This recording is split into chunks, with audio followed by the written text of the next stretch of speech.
Boa, muito boa! Adriano Bertin para mais um vídeo do Golazzo, o canal que é fonte de cálcio. Agora sim, o Campeonato Italiano 2021-2022 está de volta ao calendário aí do futebol internacional. A gente sabe aí que a nossa Série A fez essa pausa, né, para as festas de final de ano. Foi uma das poucas ligas ali na Europa que paralisou antes do Natal e programou o retorno aí para depois do Ano Novo, mais precisamente no dia 6 de janeiro, realizando originalmente todos os jogos da rodada número 20. Então, 10 jogos numa paulada só, num dia só, das 8h30 às 16h45 aí, partindo no horário de Brasília.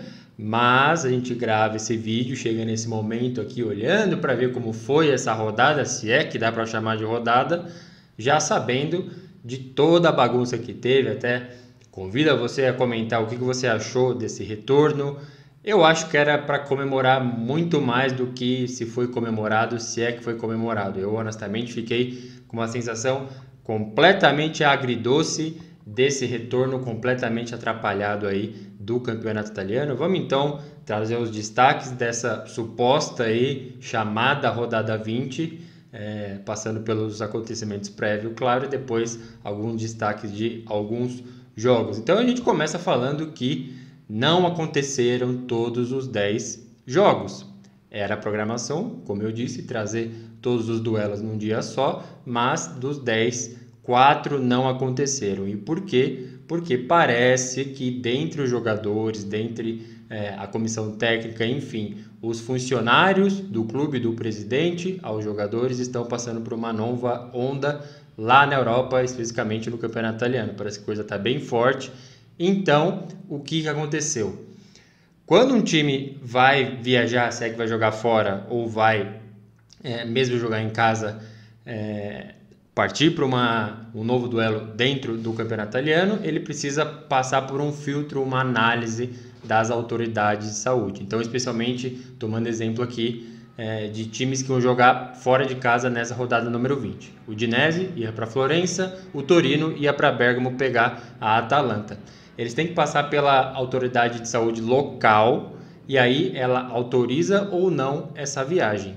Nesses casos, Fiorentina, aliás, Udinese e Torino, que fariam jogos fora de casa, eles não passaram por essa autoridade de saúde. Ela chegou e falou assim: não, o time inteiro precisa ficar em quarentena de 5 dias porque esse jogador testaram positivos. Então, viagem completamente vetada. Não é algo inédito, a gente lembra na temporada passada isso aconteceu algumas vezes, em especial com o Napoli, que foi proibido de viajar para Turim para jogar exatamente contra a Juventus.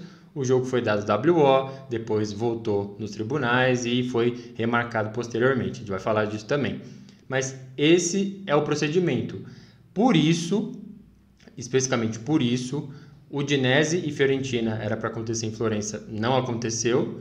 E Torino e Atalanta a mesma coisa. O Bolonha ia jogar em casa contra a Inter. O Mihajlovic, treinador do Bolonha, até deu aí umas entrevistas falando que ele tinha o melhor salário do mundo, já que ele estava sendo pago para treinar o time Primavera, que é a categoria de base na Itália, e foi exatamente isso. Ele não tinha à disposição o número necessário de jogadores, foi buscar da categoria de base, mas nem assim estava dando condições. Bolonha e Inter também não aconteceu, então terceiro jogo dos 4 que a gente tem que falar. Por causa disso, a Inter foi para o jogo, o Bolonha não se apresentou. Até na hora da transmissão, se você colocasse lá, estava lá, aguardando o time da casa. O Bolonha não entrou em campo, assim como o Torino também não, e a Udinese também não. Salernitana e Venezia ia acontecer lá no sul da Itália, lá em Salerno também não aconteceu. Salernitana não tinha nem o número necessário de jogadores para entrar em campo, então sem condições não aconteceram os jogos.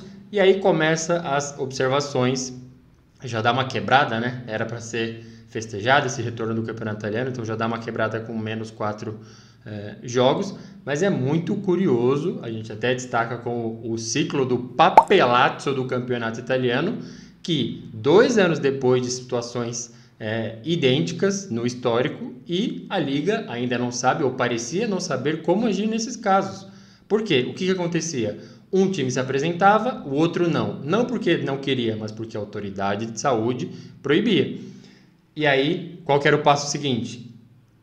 Partida não disputada, era como aparecia lá no calendário da Liga A. Depois virava um WO, depois o time brigava na justiça para jogar, ganhava, o jogo era remarcado e o calendário ficava uma merda, completamente apertado. E é exatamente o que vai acontecer agora.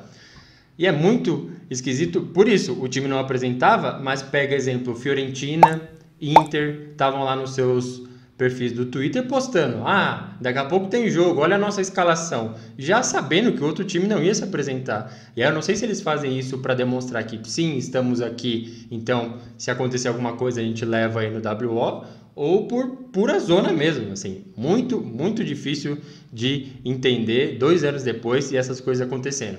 Parece que foi a última vez. E por quê? Porque o campeonato italiano soltou uma nota, né, trazendo um resumo do Conselho da Liga exatamente nesta quinta-feira, 6 de janeiro, primeiro dia de campeonato italiano em 2022, primeiro dia já com toda essa zona, e falou que eles determinaram que o time que tiver 13 jogadores pelo menos será obrigado a entrar em campo. Não vai ter adiamento de partida, não vai ter nada. Tem 13? Beleza, vai para o jogo.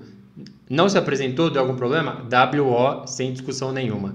E o que surpreende é que nessa nota disponível lá, a notícia no nosso golatos.com.br, fala muito claro, num tom muito duro, contra as autoridades de saúde.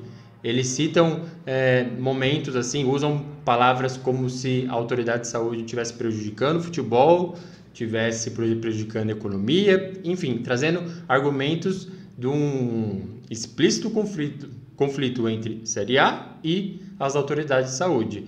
Parece que é isso que vai acontecer, então o protocolo está devidamente documentado e publicado. Então, a partir de agora, a próxima rodada acontece já no final de semana, tem 13 jogadores, é obrigado a ir para o jogo. Não tem nem 13, aí acho que eles vão pensar em remarcar o jogo, adiar, mas enfim. Fica essa observação, acho que não tem como não ser o primeiro destaque, esse caos do campeonato italiano em razão desses jogos que não aconteceram. Dos jogos que aconteceram, tem dois bem claros, né? Vamos já tirar do caminho aí. Juventus e Napoli aconteceu. Napoli estava até com risco de não realizar essa partida, mas foi liberado pelas autoridades de saúde lá do Sul de viajar para Turim. No trânsito, alguns jogadores apareceram contaminados, então, será que não vai rolar o jogo? Rolou o jogo, empate, não foi um jogo lá, essas coisas, o Napoli até sai na frente, né? Joga como sempre e não consegue vencer a Juventus, pelo menos não lá em Turim, na ida, até venceu em casa. O outro jogo, Milan e Roma. Milan venceu muito bem, Júnior Messias voando, um dos nossos xodó. Muito bem, acho que eram os destaques aí. Teve outros dois que eu prefiro trazer, além desses, que obviamente são os que chamam mais atenção. Mas a vitória do Cagliari. Sim, vou repetir, porque o Cagliari venceu uma partida pelo campeonato italiano.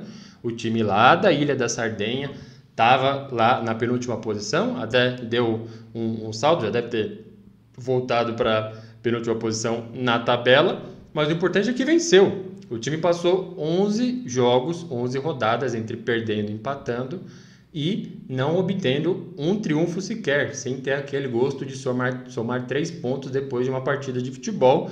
E aquela curiosidade é que a última vez que o Cagliari venceu uma partida foi em casa, contra a Sampdoria por 3-1. E agora contra quem que ele venceu? Exatamente contra a Sampdoria, agora jogando em Gênova, então venceu fora de casa. Um desastre aí de um resultado para Samp e um excelente feliz ano novo para o Cagliari. Será que vai conseguir se salvar? Tá lá junto com a Salernitana, que agora já vai para 2 jogos a menos, o Cagliari e o próprio Genoa na zona de rebaixamento. O outro foi um jogo aí entre o Genoa e o Sassuolo. Genoa que até estava com suspeita, né? Alguns casos ali, inclusive o Shevchenko, o treinador, mas conseguiu ser liberado e foi para o jogo. Teve um gol do Destro lá, a gente até publicou no nosso Twitter. Beleza, 1-1, foi um golaço aí do Destro. Aliás, muita gente falando desse jogo, Sassuolo e Genoa, porque 2 possíveis centroavantes aí da Itália em 2022, que vai ter que brigar por vaga na Copa do Mundo, falando de João Pedro já liberado para vestir a camisa da Itália, o Destro aí também, e o Scamacca do outro lado ali, eu acho que vai o Scamacca mesmo nessa função aí, talvez o João Pedro. Mas tão cedo o Destro fez aí um golaço, né, de letra, conforme a gente fala aqui em português, em italiano eles falam gol de taco. Mas o perfil do Genoa foi lá e meteu, vou até colocar na tela aí, meteu assim a descrição do gol recém-marcado pelo Destro.